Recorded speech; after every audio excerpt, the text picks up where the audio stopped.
Sigurado akong madalas niyong marinig ang instruction na mag-fill up ng form o kaya ay fill upan ng form. Mali ito. Ang tamang salita na dapat gamitin ay fill out.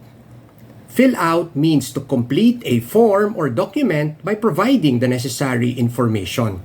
Examples of usage are as follows. Number 1, please fill out the application form completely. Number 2, please fill out the survey form so that we can get feedback on how we performed. Fill out ang dapat gamitin kapag forms o documents ang pinupunuan o ginagawa.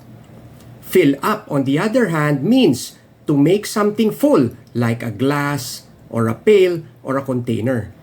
Examples of usage are as follows. Number 1, please fill up my glass with warm water. Number 2, please fill up my gas tank as I will be going on a long trip.